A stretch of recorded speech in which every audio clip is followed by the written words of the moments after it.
بسم اللہ الرحمن الرحیم۔ السلام علیکم۔ اچھی موت کی نشانی۔ رسول اللہ صلی اللہ علیہ وآلہ وسلم نے فرمایا کہ موت کا ایک دم آنا افسوس کے لائق ہے کہ مرنے والا نہ کچھ کہہ سکے اور نہ کر سکے۔ آپ صلی اللہ علیہ وآلہ وسلم کے زمانے میں کوئی آدمی بیٹھا ہوا ایک دم مر گیا تو کسی نے کہا کہ اچھی موت مرا ہے، نہ کوئی بیماری دیکھی اور نہ کچھ جان نکلنے کی تکلیف ہوئی۔ حضور صلی اللہ علیہ وآلہ وسلم کو جب اس کا یہ کہنا معلوم ہوا تو آپ سلام نے اس آدمی سے فرمایا کہ تیرے پاس کیا ثبوت ہے کہ اچانک ایک دم مرنے سے اس کو تکلیف نہیں ہوئی؟ اگر اللہ تعالیٰ اس کو اس حالت میں موت دیتا کہ وہ بیماری کی تکلیف اٹھاتا تو اس کے سب گناہ معاف ہو جاتے۔ حضرت محمد مصطفیٰ صلی اللہ علیہ وآلہ وسلم نے فرمایا، اے علی علیہ السلام، اگر کوئی بندہ نوح علیہ السلام کی عمر کے برابر اللہ کی عبادت کرے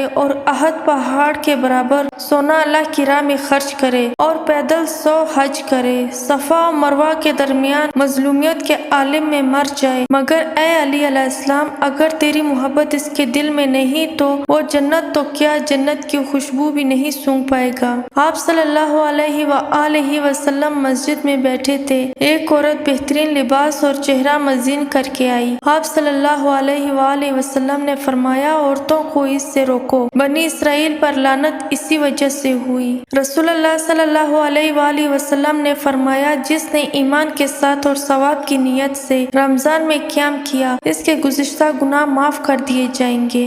گانے سننے کا عذاب۔ شہنشاہ مدینہ صلی اللہ علیہ وآلہ وسلم نے ارشاد فرمایا، جو گانے والی کے پاس بیٹھے کان لگا کر دھیان سے اس سے سنے تو اللہ بروز قیامت اس کے کانوں میں سیسا اونڈیلے گا۔ سن لو مسلمانوں، نبی صلی اللہ علیہ وآلہ وسلم کا فرمان، تم میں سے کوئی اس وقت تک مومن نہیں ہو سکتا جب تک میں اس کی نظر میں اپنی اولاد سے اور تمام انسانوں سے زیادہ محبوب نہ ہوں۔ اللہ کے رسول صلی اللہ علیہ وآلہ وسلم نے فرمایا، جب شیطان کو جنت سے نکالا جا رہا تھا تو اس نے اللہ سے کہا، میں تیرے بندے کو اس وقت تک گمراہ کرتا رہوں گا جب تک ان کے جسم میں روح رہے گی۔ اس پر اللہ تعالیٰ نے فرمایا، میں اپنے بندوں کو اس وقت تک بخشتا رہوں گا جب تک وہ مجھ سے استغفار کرتے رہیں گے۔ حضرت جابر رضی اللہ تعالیٰ عنہ سے مروی ہے کہ آپ صلی اللہ علیہ وآلہ وسلم نے فرمایا، جس کو